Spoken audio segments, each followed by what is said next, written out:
Mayor Live, brought to you from Dover, New Hampshire. Here we are in the middle of live free or die country, and we are really looking at almost, I wouldn't say exclusively, because in preparing this show and some of the other things we do, we got to keep our eye on a lot of things. But right now, it is hard not to concentrate on Friday and what is going to happen there. And as I pointed out on my other show, tomorrow we're going to do a deep analysis of what the options are, what's going to happen. I'm going to try to recreate for you how the president will be briefed for it, from what I remember from the Reagan and being Trump's lawyer, and what I've been able to glean from all the materials that are out there, and what to expect as to the key issues. I ended the last show bringing up an issue that is of great importance and that we're just not going to let go of. We're going to take this issue and we're going to be bulldogs about it. Now, regardless of anything else about this war in Ukraine, the Russians have taken 19,500 children, and they have set up a catalog of these children, showing their pictures, explaining their tendencies, their strengths, their weaknesses, how pretty they are, how ugly they are, whether they're very smart, not very smart, good workers, not good workers, so that the human traffickers of all different kinds get a great, I mean, this is probably the best thing done for human traffickers ever. This is like creating a marketing for human traffickers by Vladimir the pervert Putin. This is unacceptable. This cannot be allowed. I know a little about negotiating. I throw this on the table, number one. It's like, Vladimir, before we even start, release those children. And stop it. Don't give me any bullshit. Time for bullshit's over. Those kids go back to Ukraine.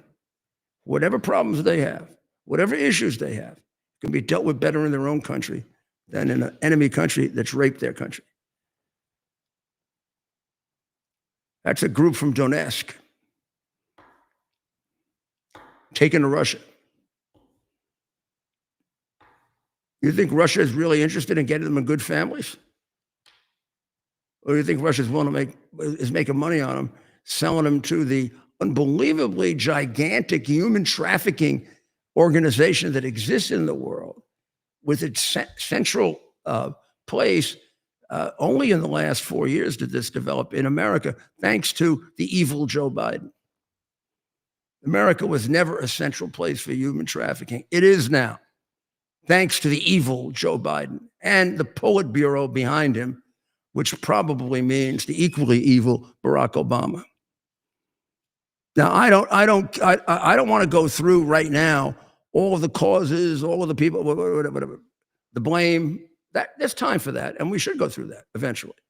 But right now, there's a more immediate issue. Get them the hell out now. This is beyond Ukraine. Ukraine doesn't have to give you anything to do this. We don't have to give you anything. You're not entitled to anything. Let those kids go and give them back to their country. What are they going to do? Enter in the war against you? You're the one who'll be more likely to use them in war than Ukraine. Look at what you're doing. They're fighting the war with contract soldiers. They take their army, they put them in the background, and they offer all kinds of money to these very, very poor people in the poorest parts of Russia. So they'll make, more money than they make in their lifetime if they serve in the army. They promise their families tremendous amounts of money if they die. And who knows if they follow through. I imagine they have to right now to keep the thing up. But the morale level in the Russian army is for shit. We should understand that. I don't know how long they can carry this on. This is like pouring troops in. They take their regular army and they keep it in the background, and they take the the contract troops and put them out front, and they don't even care if they die or not. I mean, there's no strategy to protecting them, or they just throw them in. If the first group dies, they send a second group in. Third group dies. If that doesn't work, they give up. If it works, well, that's what they just did in Donetsk. In Donetsk, they just made an incursion into a city they've been trying to get for a few years. A few years. And it's one that he wanted to grab, to show he's trying to get as much extra territory as he can get, never calculating that everybody's got the leverage they need right now. If he captures two or three more areas, it's not going to make Putin have any greater leverage than he has right now. It's just going to mean, oh my God, 100 of his people killed. Now, you got to understand that would bother you because you're a human being. Now, I know this is a harsh statement, but when what I just said doesn't bother you, you're not a human being anymore. You're something else. Putin is something else. And the president has to remember that every moment that he's with him. There's a very different kind of person than President Trump or any of you. So they made a surprise advance. And where did they? Let's take a look. Let's take a look at the map because, I can't do anything without a map. And let's take a look at what Putin wants, what his demands are. And then let's take a look at what he did. Okay. So he wants to keep the land that he has acquired. Now, good. The colors came out very good. So the darkest burgundy red colors, almost like my jacket, are the areas that Trump took and kept in 2014. So he's had these now. He's had that portion of Donetsk, a portion of Luhansk, and all of Crimea since 2014. None of that is recognized internationally, except Crimea, where Russian sycophants have recognized Crimea. So now, when he invaded under Biden, he took the rest of it. That is the lighter colored. What color is that, Ted? What do you call that? The one that isn't the. Purple. Well, it seems whatever the. By Luhan over. What would you call the dark one? Burgundy. Oh, the darkest red. Yeah. No, like a burgundy red, right? Dark red or light red. So let's say dark burgundy or light burgundy. Yes. Okay. And then dark burgundy. It looks like wine. Yeah. Dark burgundy or light burgundy. That's the area he took now, right now. So the extra area that he took, the extra area that we're talking about, this little incursion, which is only about 8 or 10 miles, that really isn't necessary, but he's going to do it anyway. That was that would have been about here. That's where he stepped over, or maybe no, I'm sorry, probably in here, right in there, right in there, where that red thing is, because Donetsk extends. What's he missing? He's missing. Let's give it a different color for this. What he's missing is this. Let's take it here.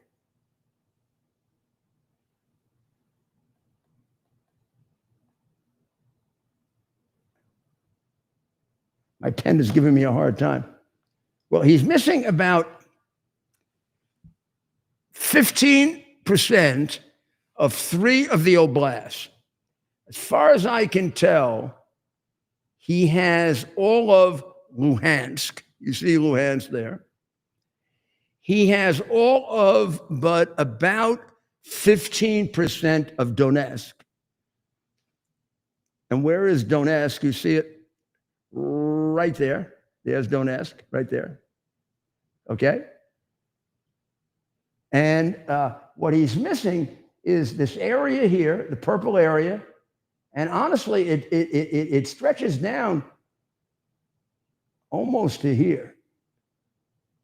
So he hasn't taken that. His demands are, I keep everything I took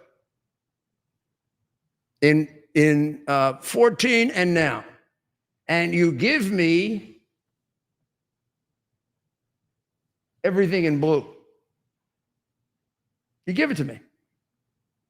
And Kherson might be a little further out than that. That's number one.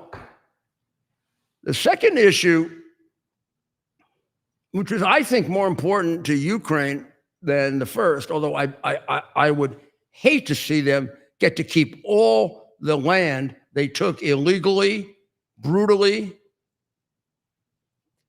What do we do about this big Ukraine here? This is only 20% of Ukraine. It is about 1/3 of the rare minerals. This Ukraine, and this is the biggest issue of all, and I know the president has made statements about NATO, but I think he has to rethink those. I think whatever deal we make on land for Russia is not nearly as important as the deal we make on security for Ukraine. Because what could happen is, let's say you make some kind of a deal on land where Russia gives back about half of what they took. First of all, they take off the table completely their demands for additional territory. They'll stay with what they got. And I actually think they will. I really do think that's the bargaining chip. That's the bargaining chip that is so obvious that Putin has put in. So I don't think we gain very much by that, but we might as well get it off the table. And then I would say we start off with two-pronged issue on how we get back what. I think we should start off with a general rule. We shouldn't be granting you any of this territory, Vladimir, because you took it illegally. But we've got to recognize that possession is 90% of the law, and you got it, and it would cost a lot of lives to get rid of you. So how about we go on a rule of 50-50 that would include the land and the valuable land, the mineral rights land. So instead of 1/3 of Ukraine's mineral right land, you'll end up with about 20%. And Ukraine and us will get the rest. And by the way, Vladimir, you're talking to me, Donald Trump, that affects me and my country. So don't screw us on that. I mean, I just throw that in for the heck of it. So I'm not absolutely convinced of where those mineral lands are. I'm sure we are. But I mean, if you just did it, and it looks like this little area of Luhansk here, they don't control yet. So I think that one is off the charts for them. We want to keep that. And I'm going to tell you what I am so damn proud of. Here's what they're trying to get now. They're trying to look up north there. Look at Sumy. They're trying desperately. See the red there on Sumy? They've taken a little of that Sumy area. They're trying to get that city because they can't get Kharkiv, which is the second largest city. And I work with them to build their emergency management center. Yeah. And I think, I talked to John Houvain about this. I think almost all the people I work with are dead, including the mayor, Mayor Kearns. But they are, I mean, I thought he was going to put that on the table. And by the way, if he put it on the table, Kharkiv wouldn't agree. Kharkiv would tell Ukraine, go to hell. And they used to be pro-Russian. Now they hate the Russians. They hate Putin. They don't hate the Russians. They are Russian. They hate Putin. Nobody hates the Russians. We hate Putin. We don't hate him. We understand what he is. So there's plenty of room here for negotiating, but I think Donald Trump is right. We'll find out right away, do they want to negotiate? But before we get there, let's get the 19,500 kids back. No screwing, please, no screwing around about the kids, Vladimir. Come on, this has been too disgusting to start with. So let's save the kids, and at least we can say we did something good. Oh, they're so beautiful. Look at them. Oh, my God. Huh. How can you do that? How can you do that? Well, we also have a negotiation going on in Israel. And it's moving along, kind of. But I thought I'd lay out for you because it was a very helpful analysis done yesterday that nobody paid attention to. Can people read that, Ted, easily? Yes. Okay, so this was put out by Bibi Netanyahu, and these are his 5 points. Excuse the bad writing, but I did this myself. If you want to, you can boo and therefore discourage me from doing it in the future. Here are the 5 points, and they're easy to understand. Bibi Netanyahu, the Israeli president, says, prime minister, sorry, 1, Hamas disarmed. 2, hostages freed. 3, Gaza demilitarized. 4, I got to move this a little here, Israel security control. And 5, non-Israel civil control. Now, that's a pretty good negotiating position. You think about it, right? The first one, if they're not disarmed, they're going to kill us. They're going to kill the Jews. They haven't given up they haven't given up their vow to kill the Jewish people. I mean, that goes back to their alliance with Nazis. Hostages freed, of course. That's like releasing the children. You don't have hostages in a war.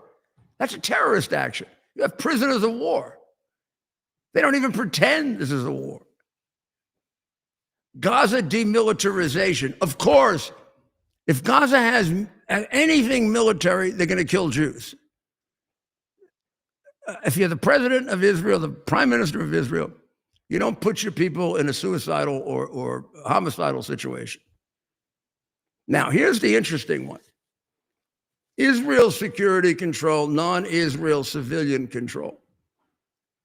I say, and a lot of people are, back and forth on Bibi saying, a lot of his army says, oh shit, we can't do this.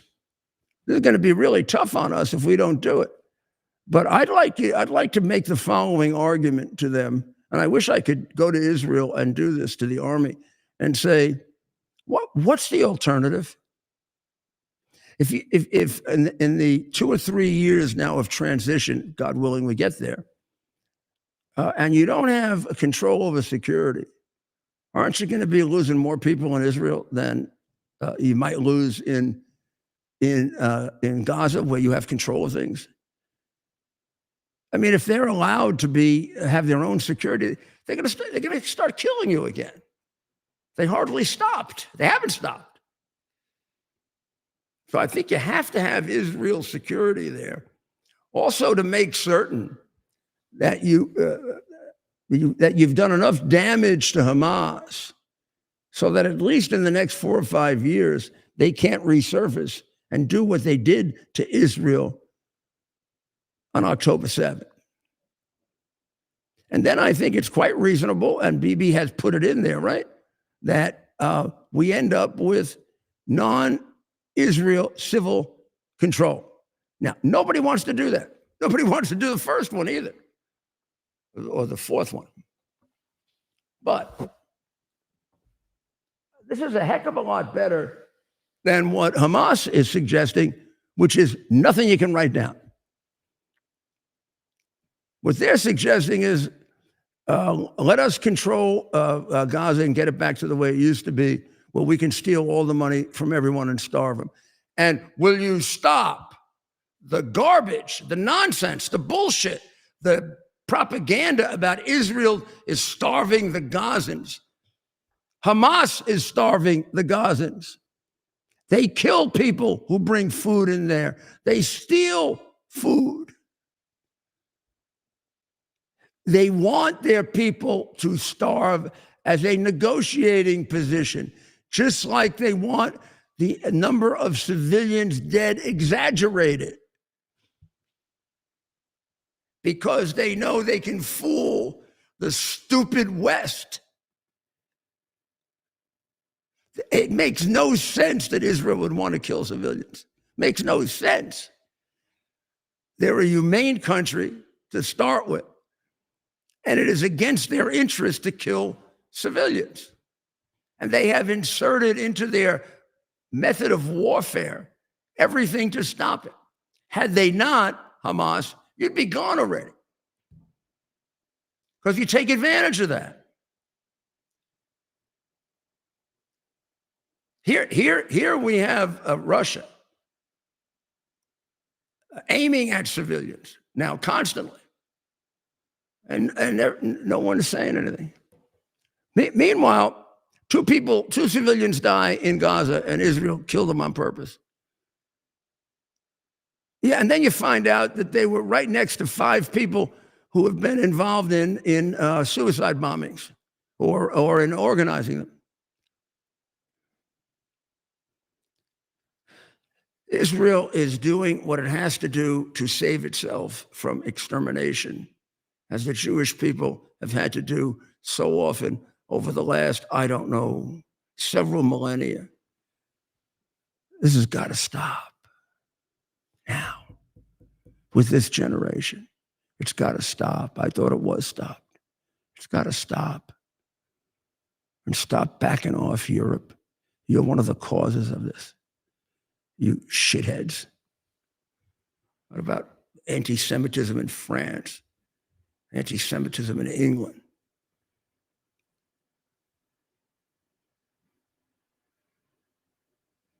I don't need to mention Germany, do I? Eastern Europe, the pogroms. Russia, the pogroms. Whoa.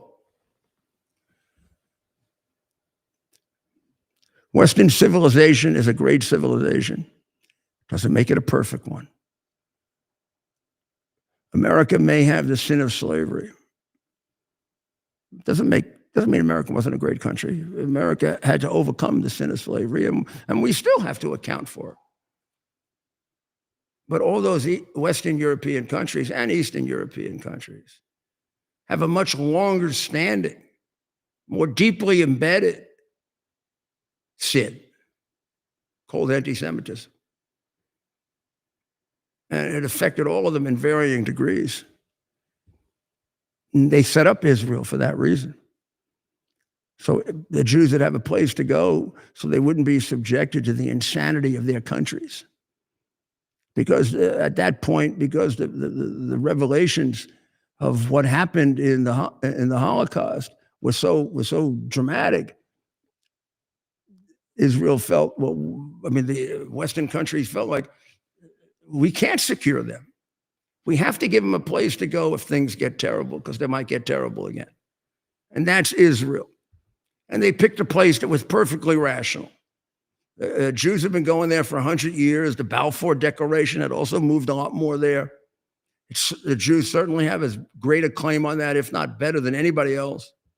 Jerusalem has been their home, their religious home, for 1,800 years.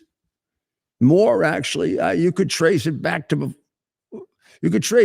before recorded history if you wanted to. You can't finish. You can't finish a dinner. I think it's even at a Shabbat dinner without ending it with saying, "We'll see you in Jerusalem next year." And then if you read the Bible, Jerusalem's got to be the city and the place by far most often mentioned in the Old Testament. So this is their ancestral home. At the time that it was given to them, it was a wasted desert, which none of the other countries claimed, and there were no such thing as Palestinian people. That was made up after. So it isn't the Palestinians don't have a claim, and it has to be worked out, but it has to be understood the Israelis the Jews have the strongest claim. Without any doubt, they've got the strongest claim. Go consider yourself a prostitute historian if you don't understand that. So we'll take a short break, and we'll be right back.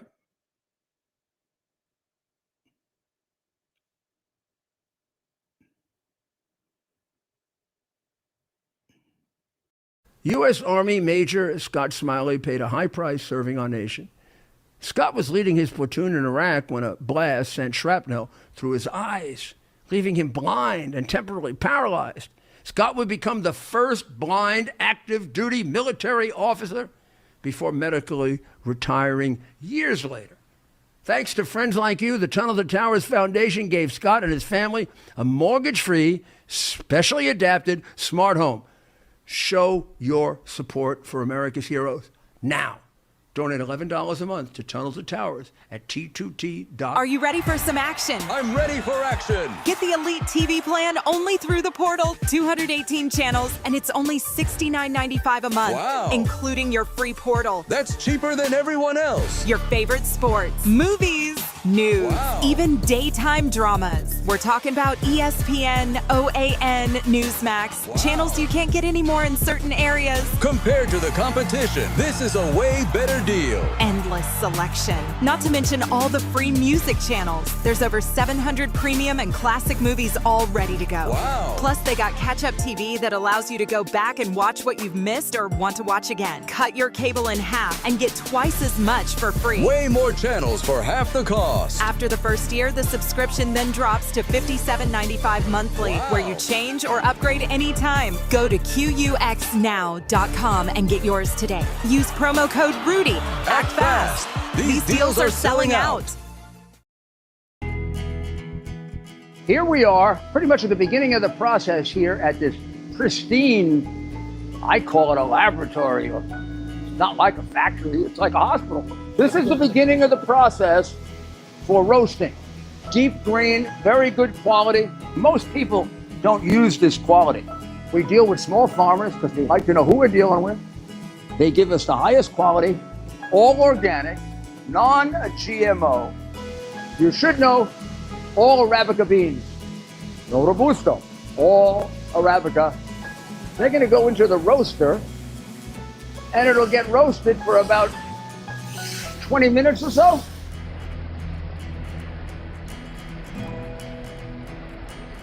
Oh my goodness, look at these.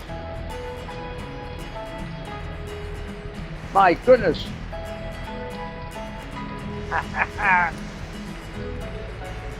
You're going to want to specially order these.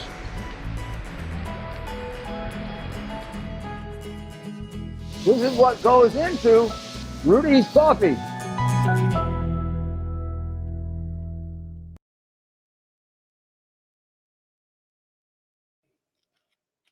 This is Rudy Giuliani, and I'm back with America's Mayor Live as we're sitting here really analyzing two enormously complex, horrible humanitarian situations: the war in Ukraine and the war in the Middle East, which of course has been endless, but also involves, and we can never forget this. It involves the Islamic Empire of Iran that wants to become nuclear and wants to set up an Islamic empire and to fulfill the wishes of Muhammad to have a world caliphate. That is absolutely true. That's what they want to do. You find that I don't mean you, but you generically, or many find that so ridiculous, they think that us conservatives are making that up. Except if you don't accept that, you can't defend your country, which is what we had all throughout Obama. I don't know if Obama doesn't accept it, or maybe Obama agrees with it. I am absolutely convinced, somebody will have to prove me wrong, that that guy is a dedicated Islamic extremist. Otherwise, you don't give hundreds of millions of dollars to the biggest terrorist in the world, the Ayatollah. Bigger than bin Laden, who killed Americans, by the way, bin Laden and the Ayatollah. So, Ted, there is a very dangerous thing here that I thought I would never see when I was in college, when I was putting Nazis away in the 80s and sending them off to get executed. When I would march with Al Gore and Chuck Schumer for Russian Jewry. I remember there was one cold day, we were freezing off. And I was there, and then there may be a picture somewhere of me, Schumer, and they gave me a great scarf that I can't find it anymore, but I kept it I used to wear it to football games because it was the best scarf I had ever had. I mean, the Jewish people are the smartest people in the world, and they make the best scarves. And I went to about 4 or 5 of those. I was U.S. attorney then, and I guess by then I had already handled these 2 Nazi cases, one of which was enormously controversial because it was a dispute with Pat Buchanan about whether to return this guy to the Soviet Union. Within the Reagan administration, and President Reagan sided with my side. And we sent them off to be executed, and he died of a heart attack in a Russian prison. I'm not only laughing. I have no reason to believe he didn't die of a heart attack. I just think whenever I hear somebody dies of a heart attack in a Russian prison, I just say to myself, who knows? But I know maybe we shouldn't be so judgmental. Epstein committed suicide in an American prison. What do you think the odds are if we put out a poll? Do you believe that Epstein do you believe that Epstein committed suicide in the Metropolitan Correction Center? Yes, no. 85, 90% would say. That much? No? He did not kill himself. Wow. Or he did kill himself, but he was allowed to, which in my...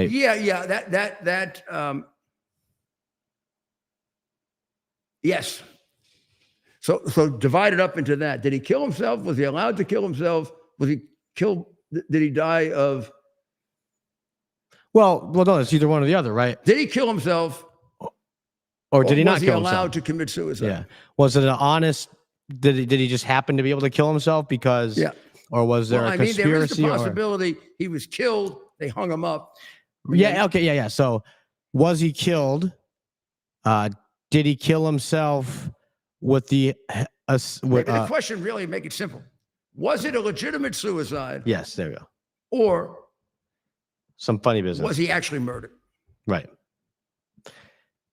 And I think, Mayor, a large portion of the American public would go with the latter in that case. That's not going to get us anywhere right now. We have more important things to do. We'll get back to that.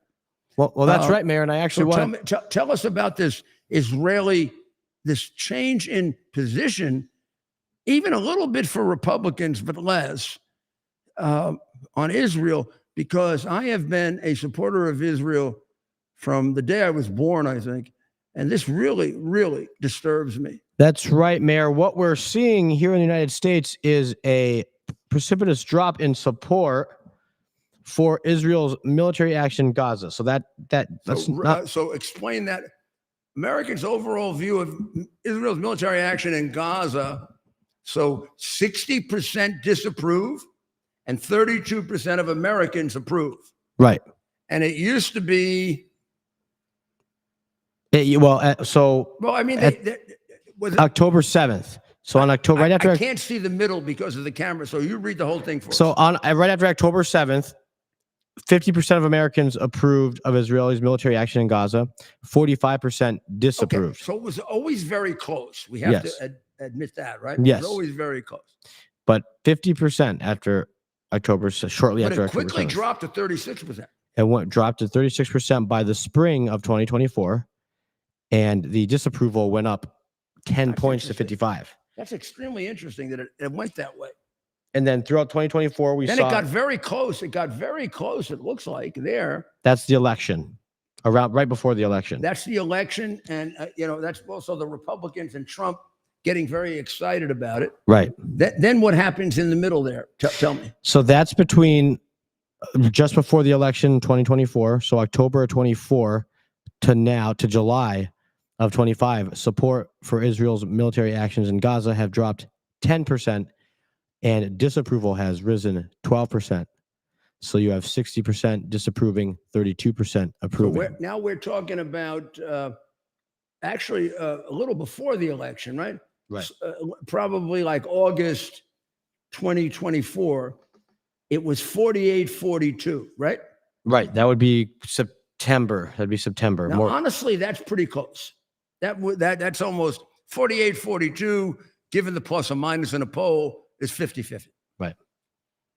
But now look what happens. It just completely spreads out. Right. And one has to wonder, a lot, I believe a large portion of this is dictated by the mainstream media's coverage of the conflict, right? So your we're average down, American. I guess we should tell the American people by July of this year, and we have no reason to believe it changed in August, might have gotten worse. We're at the worst numbers. 60% is the highest disapproval ever, and 32% is the lowest approval ever. Right? Right. So we have a 2-to-1 disapproval. Yes. And we should tell you, without going into the details of the poll, that if the only place you're going to find approval is among Republicans. And there, if you break down, the Republican number is approval. But if you break it down and you take out the younger Republicans, then that they are marginal, and the older Republicans are very strong. So it brings it up. So my Jewish friends, as I've told you for many, many years, going back to Ronald Reagan, this is your political party. We love you. We appreciate you. We understand, like Ronald Reagan did, that Israel is a great ally of the United States. This is not a mission of mercy or we are accepting charity. You hold up your end of the bargain. You held up your end of the bargain by wiping the shit out of the Iranian proxies. We got them set up to end that horrible regime of terror for their own people and for the American people and for you, because of Bibi Netanyahu and because of you. Our support of you is, I hate to use this word, but it's value added. We got a lot of allies that that suck off us. And then we got a couple of allies that are value added. You are. If I go into war, I want you at my side. Maybe you can't do all the things America can do. We're much bigger. But boy, the things you do, you can do as well or better.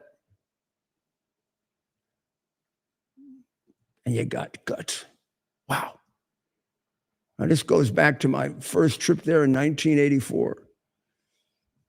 And I loved Israel before that. As a kid, my parents taught me to love Israel. You ask me why, I'm going to have to go examine it. I don't know. But I don't know. I wish I could unravel all of the public relations fraud that has gone on so that people blame you, and they do in these polls, for killing civilians in Gaza.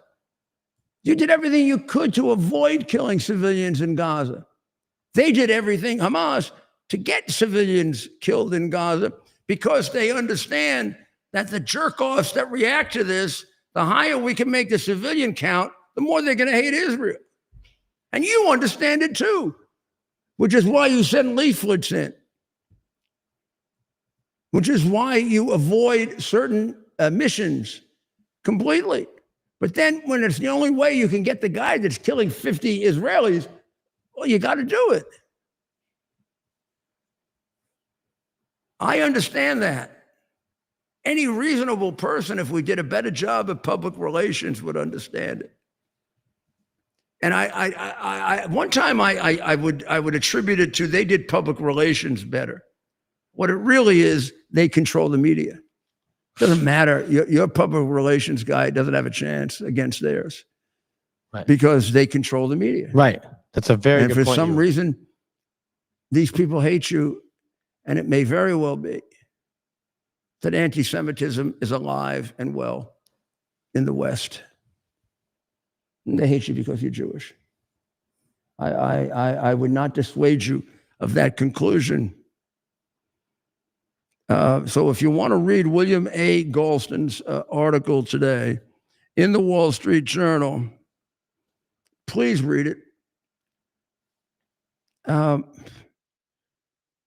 It really analyzes this change in support, where we got some of the statistics from elsewhere. And it points out another very, very disturbing part of this. What we showed you is altered by the fact that most elderly, not elderly, but older people, 40, 45 or more, big support for Israel. 45 or less, keep going down, it almost disappears. And they're going to take over America. We're going to be gone in a while.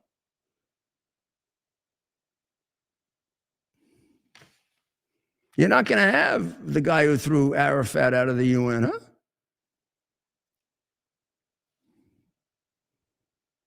Who can speak up for you with great credibility. Right. So we've got to do something about changing this dynamic. This is not my area of expertise. Public relations, honesty is, and honesty doesn't count in public relations. Right. So this should be taken very seriously. And Mr. Galston, who I disagree with sometimes, I do. I gotten angry at him, and he's doing you a service here and pointing this out. This is not an anti-Israel. This is a guy who loves Israel. So I'd grab this article and I'd take it to my synagogue and I'd talk about how do we fix this? Right. But Mayor, what is your message to even members, folks that align themselves with the right? They're conservatives. They love America. And, you're seeing a growing wing where they question the level of support for Israel. They say Israel has too much sway and control over U.S. political leadership, and so they find that uncomfortable, and they kind of they claim that we put Israel in a special box where I know, and I understand how they get there. They say that first of all, they somehow, without really complete rational analysis, they've made themselves isolationists, and I don't think they understand what an isolationist really is. But number two, they say that Israel, because of domestic politics, Israel has an unnecessary or a larger influence on our foreign policy than it should. And here's what I'll tell you, and I'll tell you this from the words of a conservative, much greater and much more honest than you or me, Ronald Reagan. And unfortunately, conservatives or anyone else have not followed his advice as universally as they should. Ronald Reagan told me, I don't exactly remember when, because he repeated it 2 or 3 times. May have been when I handled the Nazi cases that he required me to handle. The basis of our relationship with Israel should have nothing to do with domestic politics. It should have to do with the way we analyze our allies. America has very few friends. Just like Rudy You have very few friends, and I have very few friends, real friends. Israel is one of those friends. Maybe we got 2 or 3 other countries we can put in that category. Maybe. Let's not even worry about them. We know we can put Israel there. I'm going to tell you why. I have never in my time as president, nor can I remember historically a time when we've asked them to do something really tough for us that they didn't do it. Plus, they are the single biggest, most dynamic military force in the Middle East, in the middle of incredible anti-human regimes, with a regime that is human. Of course, they're our friends. Whether that means one Jewish vote or no Jewish votes, I don't know. The Jews in America could be screwed up. The ones in Israel sure as hell are not. So it's the one in Israel that we have to work with. Who cares about the ones in America? If I support Israel and they support me, fine. If I support Israel and they don't support me, fine. Because I'm not supporting Israel. There's a different reason for supporting Israel. The reason is it is one of the most important parts of our foreign policy and our ability to maneuver and our ability to operate. And they're always there for us when we really need them. So here's what I say, says Ronald Reagan. We should always be there for them. We should give them the benefit of the doubt. They're our friends. If they need help, we should give it to them. They're a good country. They're a moral country. They've been horribly defamed, as we have. And it's hard to think of a more loyal ally. So why are we going to sacrifice them? Finally, he thought our enemies were trying to get a separation between the United States and Israel because they knew if they could do that, they'd make us weaker. So that's where I come from. That's how I judged everything I did as U.S. attorney when I threw Arafat, or mayor, when I threw Arafat out of the United Nations, when I went to Israel every time there was a bombing, when I took on the 2 cases that he wanted me to take on, controversial cases involving Nazis who killed one 12,000, the other 20,000 Jews, and Pat Buchanan was yelling and screaming that one of them was sacrificing him to the Soviet Union and all this crap. But I am very sad and think it will be a material problem for our country if we lose this historic understanding of the importance of Israel. It's almost a little bit like it's done on purpose by the communists to rip away our understanding of Western civilization. I mean, the Jews are a critical part of Western civilization. If you abandon the Jews, Western civilization crumbles. That's right, Mayor. And so what do you say to those who argue that maybe Netanyahu should have went in there right away, because from the beginning of this, he's made it clear the goal was to totally eliminate Hamas, which would have, would have been almost impossible to do without a full occupation, right? I mean, they're so entrenched. They're the political leadership he should have gone in right away. What is your reaction to folks that may argue that? And he couldn't. Biden restricted him. Right. That's the answer. I think there's no doubt he would have gone in. It took him a little while to bring everything together. Maybe 5 days, 6 days. Biden restricted him for 3 months. Not 3 months, 3 weeks, 4 weeks. Remember, we were on complaining about that. What's Biden doing? He's going to make this attack a lot less effective, and he's going to cost a lot more Jewish lives by what he's doing. You want to go back, you can watch how angry we were about that. Bibi didn't want to do that. But, Bibi has to be very, very careful. He's got to keep the United States on his side. That's all he's got. They all walk out on him. Even Germany is now walking out on him. Germany has never disagreed with Israel on anything because they're so guilty about the Holocaust. But now even Mir is beginning to disagree with it. So we're all he's got. And the rest of them don't count anyway. If he has us, he's got plenty. But so I mean, a lot of people could say, well, he should not have paid attention to Biden. He had to. Biden was running the country then, not Trump. And he got away with a lot because Biden is so stupid, because even his little Politburo is stupid, and Bibi can run rings around him. So when they stopped him from doing one thing, he did 5 other things very effectively. They actually, by delaying him, they didn't just delay him at the beginning. They kept delaying him or stopping him or wanting interruptions. And so then he would take and put his attention on Hezbollah, on the Houthis, on Assad. And what did he do? He cleaned them all out. When Biden put him on hold, the Politburo of Biden was too stupid, because they are stupid, among other things, to figure out what Bibi was doing, because he's one hell of a lot smarter than they are. And he was wiping out all their friendly allies who were protecting their real friend, Iran. Now, why the Obama-Biden people love Iran and the regime of terror is going to be a historical fact that has to be uncovered by someone. I do not completely understand it. I am willing to accept that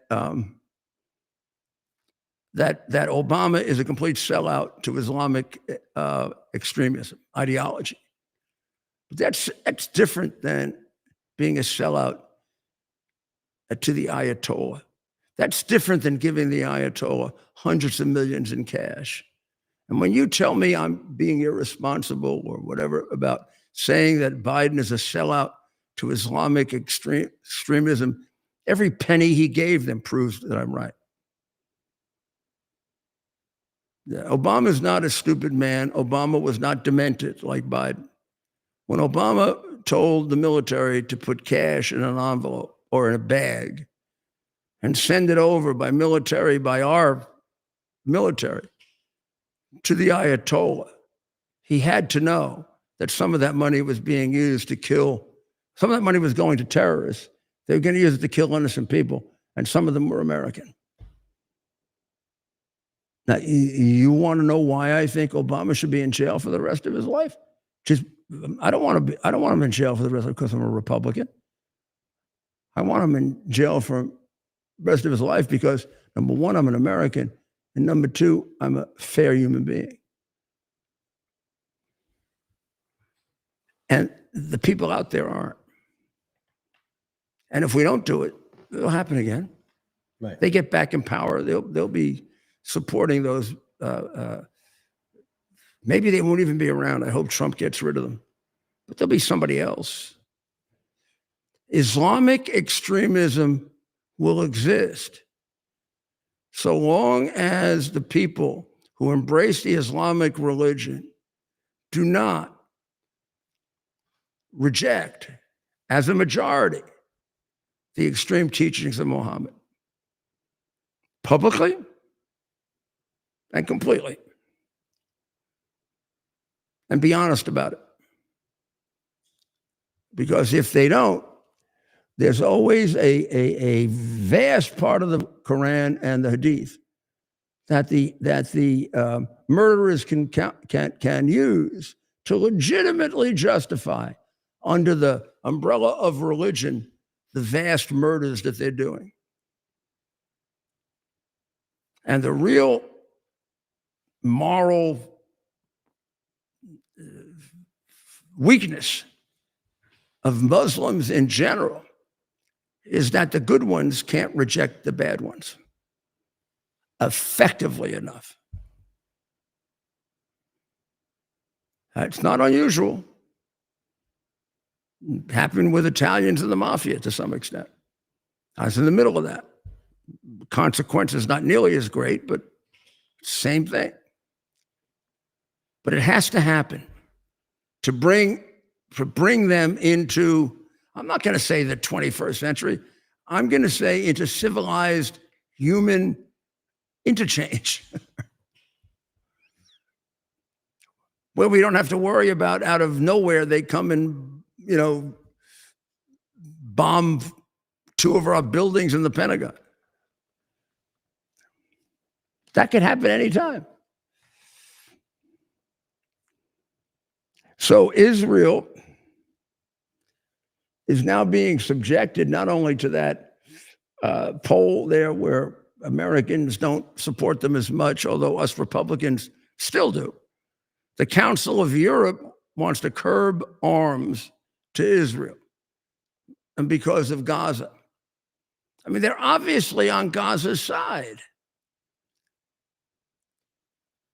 I don't know if they know that the typical Gazan was brought up to hate them completely, brought up to kill them. Not unusual in the history of isms like communism. The first people they turn on are the ones that help them get in power, because they figure they're the weakest minded.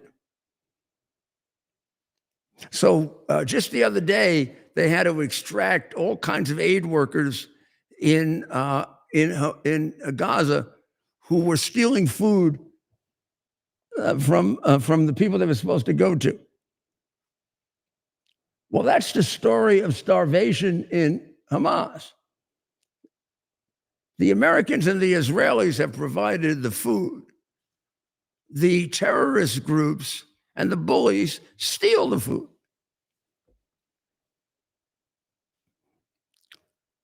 So what do you want to do about that? It's the same way they produce civilian casualties to affect you. They produce starvation. There's a great article, by the way, the other day about laser warfare and how Israel is using it. I'm going to save it for another time when I can cover it with you in more detail. But it's the answer to drones. And again, Israel's way ahead. We're a little behind, but I bet we catch up in 6 months. But I want to illustrate it for you because it's very interesting in the way wars are being conducted now. We talked about how Russia has made an advance. Russia contains, they say, about 20% of Ukraine. I think it's 18, but we'll take 20. But now they're trying to stretch what they have in the Donetsk region, which I showed you earlier. And they have taken the city of Dopropila, which is in Donetsk, and they're moving on to another city in that region. Now, the Ukrainians have now counterattacked, may take it back. The point that I'm making is, isn't this unnecessary? This peace or war isn't going to get decided on Donetsk and Dopropila. And the people who are dying there, whether they are the Russian troops, who, believe me, are going to die because they get, oh, look. Stay there. Who are going to die, they don't have to die. And I'm sorry, Vladimir, if you're a human being, what are you carrying on this unnecessary bullshit for and killing people? I understand that heads of state have to sometimes tolerate killing people, but shouldn't it be under very, very extreme and absolutely necessary circumstances, not when you don't have to?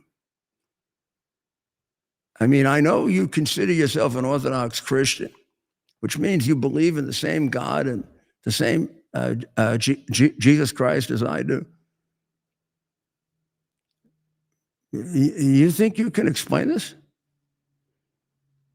What kind of an animal you are? I don't think so. But I don't get to judge it. He does. I just get to have to deal with you here in this world. And the way to deal with you is, I believe what I've always believed. The only thing you can do with bullies is be tougher than they are. So let's see if we can make that shift. Notice I said make that shift.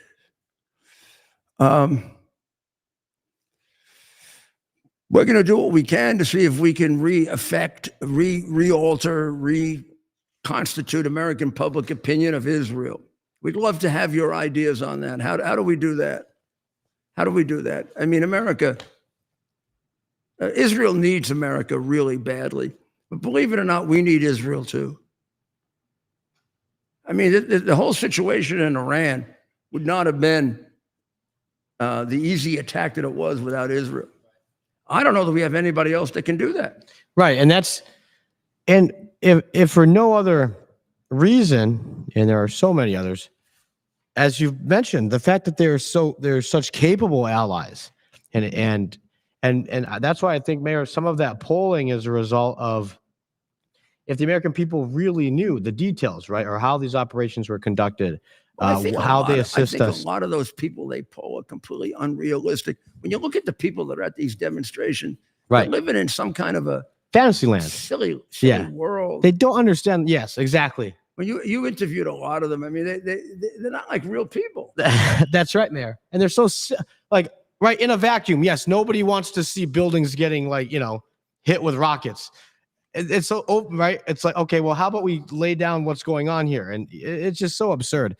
But as you said, I think it is imperative that Israel take it seriously, the fallen support, and there has to be a discussion about it, because for those that are such strong supporters of Israel, it's important to explain to the American people why we do in fact support Israel to the degree that we do. Well, here's a couple of items we'll go through quickly, because we're going to send you over to Lindell TV for Dr. Maria. So, July inflation held steady. Weren't they all predicting inflation was going to go nuts? How about lowering the interest rates, Powell, before you get kicked out on your ass and you get sued for all the money you spent that you didn't have to spend on creating Taj Mahal. We're going to create the Taj Mahal for the Fed. That's going to really give you a sense of how to save money when you waste it in the Taj Mahal. Great. The DC takeover, what do you think, Ted? Is that going down pretty well, or is that turning out to be a negative? Or yeah, I would say it's going down pretty well. Yeah, I mean, if you're honest and you live in DC, it's dangerous. What is this, DC? Yeah. So that's a good point, Mayor. And I lived in DC on and off between 2013 and through COVID. And what I can't stand is when you hear these local leaders blame COVID for all the, especially for the unrest, the crime, the rise in crime, all the economic problems within DC. They blame it on COVID. No, it's not COVID. COVID didn't all of a sudden, if you were infected by COVID, you didn't start bashing in windows or assaulting people on the street. It's the response to COVID and what they did to to all of society, right, with COVID going into the summer of 2020, and something you understood as mayor of New York, Mayor, they were allowed to just assault law enforcement, all the disrespect shown towards police, right? All of these factors. That's why I believe we've seen this, the uptick in crime and just the general, I don't know. I mean, a lot of folks, if you've been to some of our cities in the last few years, right, there's something off. Ever since COVID, there's something off. And President Trump is right to address this. I'll tell you what's off. It's off in the Democrat cities with Democrat policies that completely support criminals. Right. So take a look at this chart and tell me that the president isn't right to utilize extreme means to reduce it.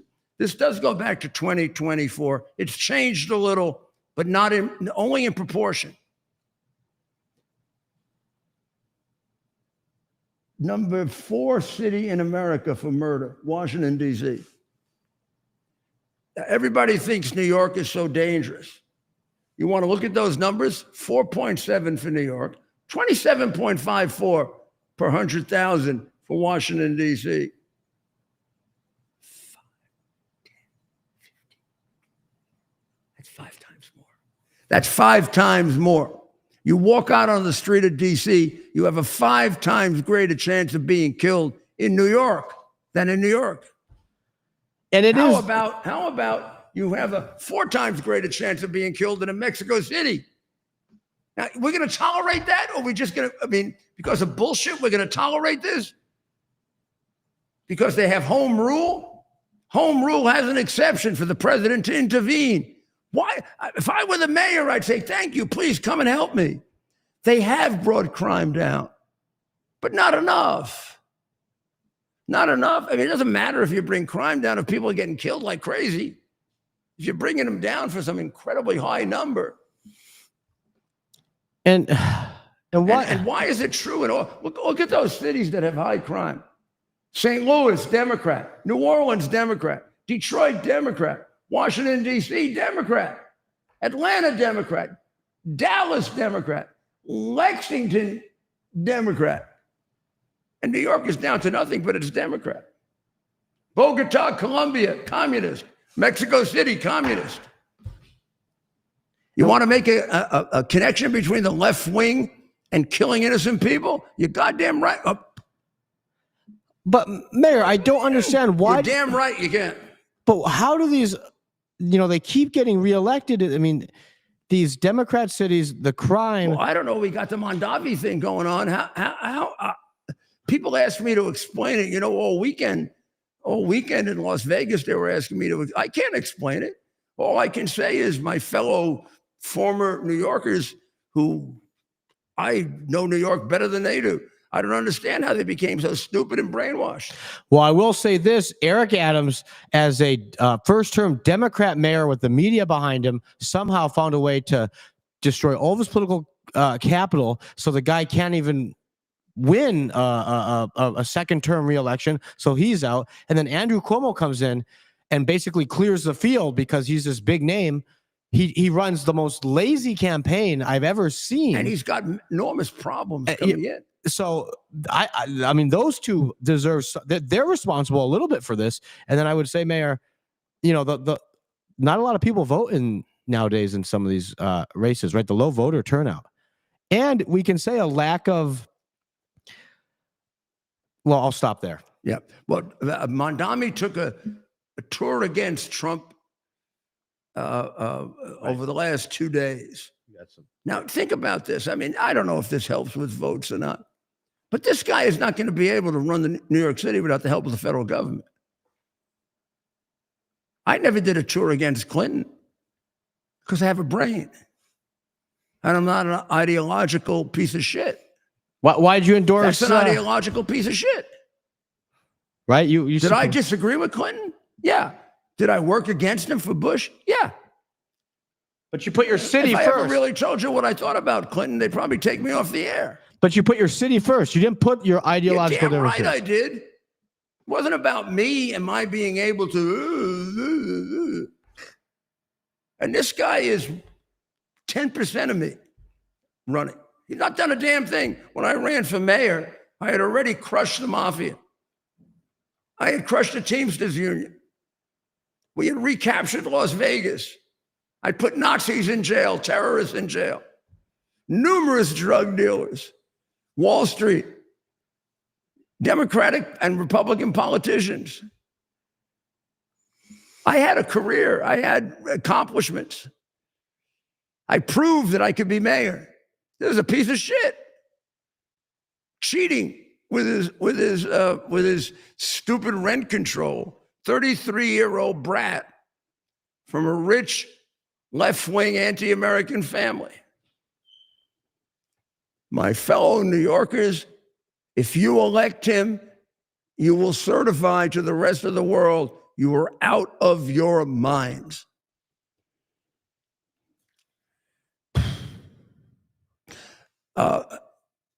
So Princeton just fired a pro-Iranian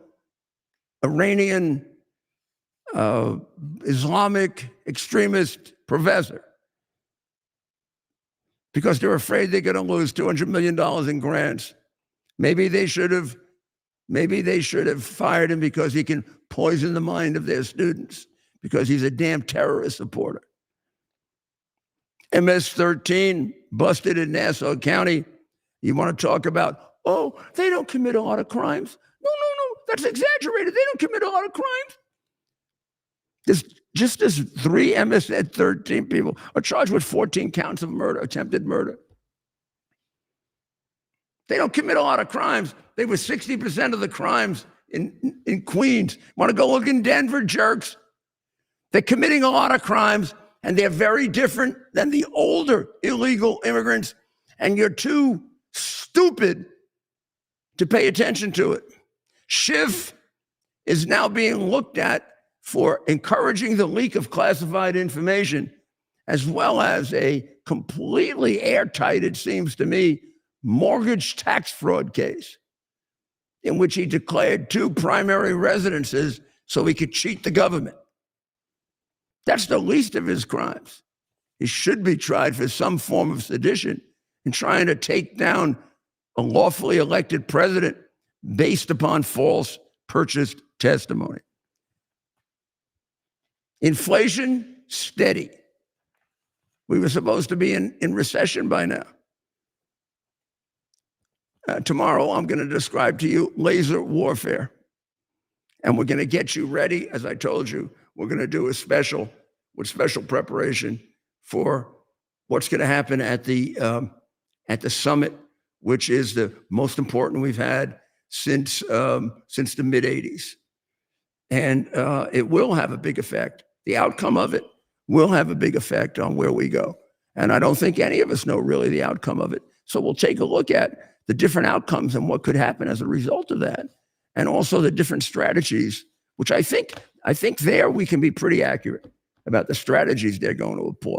How that mix works out is going to be very, very interesting. So pray that works. We need peace in Ukraine. Those people, and please, from now on, every day, think about the 19,500 children that Russia has taken from the Ukraine and is using for human trafficking. This is beyond anything else. And if that doesn't reach you, nothing will. Pray for the people of Israel. It's been long enough that they've gone through this, and what's been done to them internationally with the change in not only moral equivalency between them and this horrible Neanderthal terrorist group is terrible. But what's being done to them now, with Europe walking out on them? If Europe weren't made up of hundreds, if not thousands of years of Jew hating, we wouldn't be in this situation. Don't you think they have an obligation? Where did the pogroms take place? In Europe. Where were they killing Jews before they wanted to kill them in the Middle East? In Europe. Where did the Holocaust take place? In Europe. You don't have the room not to support them, Europe. Well, pray for the people of Israel. Pray for the president as he prepares. Give him the wisdom and the capability of turning the mind of this devil. Please watch out after him since you're putting him in the den with a satanic creature. And we want him to emerge victorious. Not for ego, but for the good of the whole world. We pray for all this, and we pray for people of America. God bless America. It's our purpose to bring to bear the principle of common sense and rational discussion to the issues of our day. America was created at a time of great turmoil, tremendous disagreements, anger, hatred.